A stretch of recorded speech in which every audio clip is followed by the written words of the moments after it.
Vous écoutez le Flash Actu, issu de l'épisode S802 du podcast Faut pas pousser les ISO, diffusé le jeudi 21 mars 2024.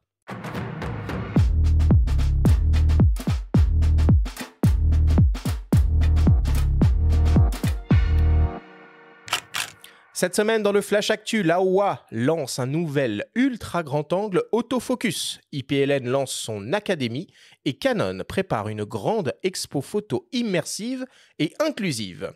Le Flash Actu vous est présenté par Fox.fr, le site des spécialistes de l'image. Le constructeur d'optique chinois Laowa vient de dévoiler un nouvel objectif à destination des hybrides full frame. Il s'agit d'un ultra grand angle 10 mm, offrant une ouverture maximale de f2.8 et annoncé avec un très faible niveau de distorsion. L'objectif est composé de 15 lentilles réparties en 9 groupes avec 2 lentilles asphériques et 3 verres ED. Il est relativement compact et léger avec 7 cm de long et 400 g sur la balance.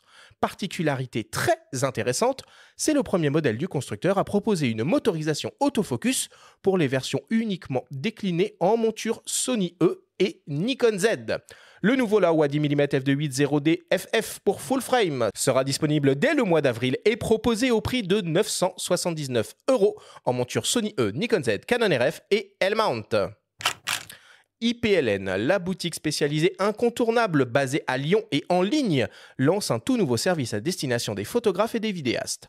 En s'appuyant sur sa team de créateurs, ils viennent d'ouvrir l'IPLN Academy et proposent donc à l'achat des formations vidéo assurées par certains de leurs créateurs accessibles à tous les niveaux, débutants, experts et professionnels. À l'heure actuelle, c'est un catalogue de 50 formations disponibles et dispensées par 11 formateurs pour un total de plus de 300 heures de contenu. Les prix s'échelonnent entre 16 € pour les formations les plus courtes et 497 € pour les plus complètes. On écoute Douglas Student d'IPLN nous parler de ce nouveau projet. Alors la IPLN Academy est née en fait un petit peu dès le départ en fait du lancement du concept, on va dire IPLN autour des créateurs de contenu. On a aujourd'hui une équipe de créateurs de contenu avec qui on fait monter un petit peu la plateforme IPLN, et il y a une vraie association d'images et une mise en avant de tous ces créateurs de contenu assez référents. Et tous ces gens-là ont des produits digitaux, des formations, des masterclass, des presets, des luttes. Et c'est vrai que du coup, l'idée, elle était de pouvoir proposer aux passionnés de photos vidéo qui viennent sur IPLN la possibilité de se former, de pouvoir, j'ai envie de dire, apprivoiser son matériel avec des éléments un petit peu plus interactifs qu'un simple mode d'emploi. Et du coup, qui de mieux que nos créateurs avec qui nous travaillons depuis maintenant plus de 2 ans pour mettre en avant ces services-là et permettre aux passionnés de photos vidéo de trouver une plateforme sur laquelle ils vont pouvoir à la fois acheter du matériel et à la fois se former. Et concernant la nature des contenus et des formations, effectivement, pour le moment, c'est de l'existant, dirons-nous. On s'appuie sur ce que nos créateurs font déjà, et il y avait tout un tas de spectres de créateurs qui étaient prévus au lancement, et puis à la suite du lancement, d'autres créateurs qui nous ont sollicités pour pouvoir intégrer la IPLN Academy. Mais il n'est pas exclu par la suite que des contenus exclusifs soient créés avec les créateurs en collaboration sur des formats qui peut-être pourraient être proposés là pour le coup exclusivement sur IPLN. Les formations vidéo de l'IPLN Academy sont à retrouver sur le site internet de la boutique ipln.fr. Et enfin, pour terminer, Canon prépare une grande exposition photo conçue pour les malvoyants à Londres en partenariat avec le Royal National Institute of Blind People. Intitulée World Unseen, cette exposition se veut comme une expérience immersive inclusive pour les non-voyants, les malvoyants et le grand public. Elle présentera une série d'images réalisées par des photographes de renommée mondiale, comme Brent Stearton, Sebastião Salgado, via des tirages imprimés en élévation qui seront accompagnés de descriptions audio, d'ambiance sonore et de textes en braille. Les visiteurs bénéficieront ainsi d'une expérience tactile qui les aidera à se connecter à ces images fortes et aux histoires qu'elles racontent. L'exposition World Unseen est à découvrir à la Somerset House de Londres du 5 au 7 avril 2024.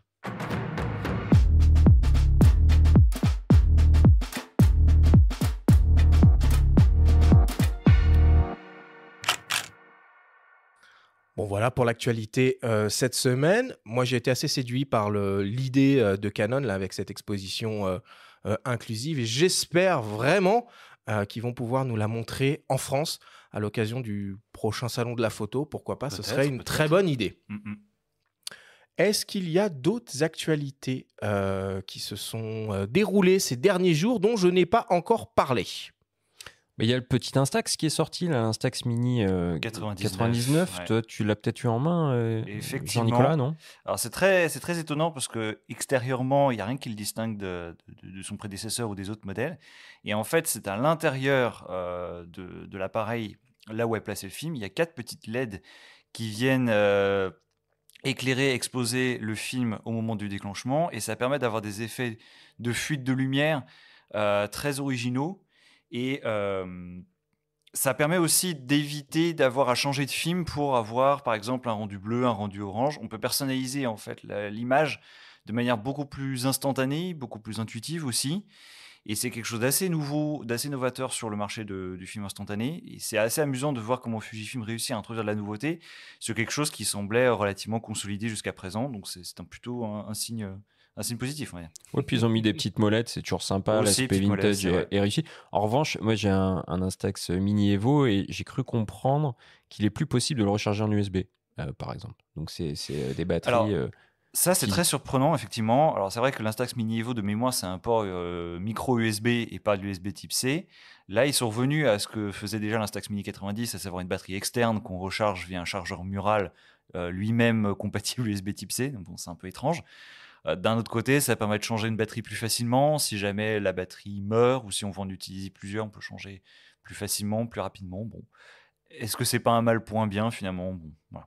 En tout cas, c'est rigolo de voir là, ce système de 4 LED. Peut-être que le prochain modèle sera équipé d'une micro-machine à fumer à l'intérieur pour pouvoir développer encore et encore des effets créatifs. Benjamin, Nikon a mis à jour le firmware de son Z9 également. Ouais, une très copieuse mise à jour, oui. 5.0 pour le Z9. Alors là, on va dans le détail, notamment de fonctions qui sont plutôt à l'attention des photographes sportifs, on va dire. Enfin, on ne va pas rentrer dans le détail de cette mise à jour, mais il était temps que Nikon la propose parce que les utilisateurs du Z9 pouvaient peut-être, à juste titre, se sentir un petit peu délaissés suite aux sorties notamment du ZF et du Z8, qui a eu dernièrement, lui aussi, une très belle mise à jour qui a hérité de certaines fonctions du ZF, notamment des modes portrait ou des modes de colorisation et un mode monochrome aussi très réussi. Donc, c'est bien qu'ils aient pris soin de leurs utilisateurs du Z9 et donc mise à jour gratuite. Précisons-le à nouveau, c'est toujours bien. À l'ère hybride, on commence à avoir ce genre de mise à jour qui vont pérenniser le boîtier dans le temps et on peut se dire que maintenant, c'est des investissements pour de longues années, je pense, surtout sur ce type de boîtier, quoi. Et est-ce qu'avec cette mise à jour, le Z9 revient au niveau du Z8 ou passe devant? Mais ça, c'est même pas une question, en fait, parce que y a des gens qui vont toujours te dire, mais non, mais moi, en fait, j'ai acheté un Z9 parce que j'avais un D5, j'avais un D6 et que j'ai besoin de la poignée, que j'ai besoin d'avoir 2 déclencheurs. On peut dire, oui, on peut mettre une poignée sur le Z9. C'est même plus un débat, en fait. Les gens qui veulent un monobloc, ils prennent le Z9. Les gens qui veulent un boîtier plus classique, plus compact, et encore compact, je mets 10 000 guillemets, ils prennent le Z8, quoi. Et sachant que le Z8, il y a quand même un petit problème, si on peut trouver qu'il y a un problème avec le Z8, parce que franchement, c'est un boîtier assez extraordinaire, c'est l'autonomie. L'autonomie du Z8, même par rapport au D850, elle est quand même très, très à la baisse. Et là-dessus, le Z9 a largement son mot à dire. Donc bon, je trouve que c'est un peu un faux débat, ça. So be it. Benjamin, tu nous fais une petite revue de presse cette semaine? On reçoit notre cher confrère de Phototrend, donc on en parle et j'ai envie qu'on dise un mot de nos chers confrères de la presse écrite, notamment chasseurs d'images et réponses photos, dont les numéros paraissent en kiosque cette semaine.